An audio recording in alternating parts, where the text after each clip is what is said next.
Сыйлы қонақ. Ғибратты әңгіме.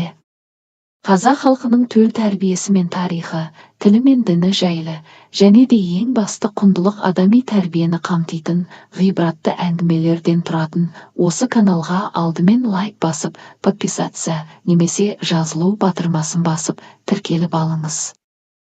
Бұл сіздің ұлттың дамуына, тәрбиесіне үлес қосатын контентке көрсеткен қолдауыңыз деп есептеймін. Бір кедей етікші өмір сүріпті, жұмысына адал, қайырымды, намазын қаза қылмайтын момын екен. Бір күні бейсенбіде қатты ауырып қалып, уайымға батыпты. Ертең болса жұма, ал менің жүруім қиын, енді қалай болады? Алланың үйі мешітте, Аллаға мінәжат ете алмайтын болдым ау деп уайымға батыпты. Әбден ойға жаған, ұйқыға кеткенін сезбей қалса да керек. Түс көріпті. Түсінде ақсақалды, ақ киімді қария кіріп, сенің уайымың Аллаға жетті, уайымды азайт, сен мешітке бара алмасаң, мешіт саған келер, ниетің қабыл болсын, ертең үйіңе киелі де сыйлы кісі барар, қабыл болғанын содан білерсің деген екен. Содан таңертең, өң мен түстің арасында оянып сыйлы адам келер болса, ұят болар, үйімді тазалайын, өзімді ретке келтірейін деп сүйретіле жүріп, үйін тап-тұйнақтай етіп жинап, қонағын күтіп отырған екен.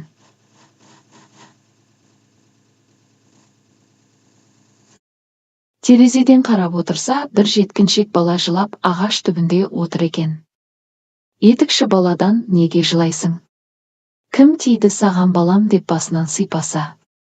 Бала аяқ киімім жыртылып киюге жарамай қалды, жаңасын алуға ақшамыз жоқ, кедей тұрамыз деп өксіпті. Саспа балам, жүр аяқ киіміңді көрейін деп үйге кіргізіп, аяғындағысын жаңадан артық қылып тігіп берген екен.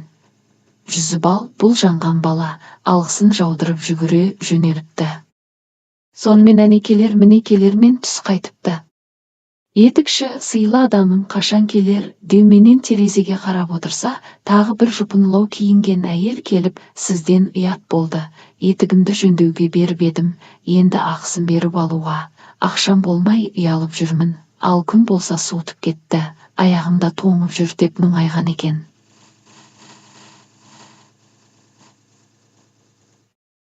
Етікші, қарағым-ай, менің де сенен асып тұрған ештеңем жоқ, бірақ бір-бірімізге қарасып өмір сүрмесек, түсінсе білмесек, несіне адам болып жүрміз. Міне етігің игілігіне ки, қол ақың керек емес деп етігін қолына ұстатыпты. Алғысын жаудырып ол кетіпті. Сыйлы адамы әлі жоқ, сонымен ымырт үйіріліп қас қарайған. Етікші, Алла тағала мені ықыласына сай деп есептемеген ау шамасы. Келер деген адамын жібермесе, қайтейін енді бұйырмаған шығар. Маған сыйлы адамды қонақ ету деп түн жарымына дейін уайымдап отырса, есік қағылыпты, жылдам барып есікті ашса.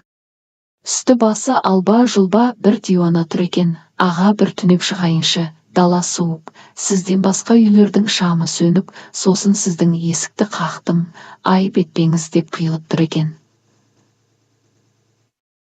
Кел құдайы қонақсың деп азын аулақ асын беріп, қонағына өз орнына төсек салып өзі одан төмендеу жата кеткен екен. Түс көріпті.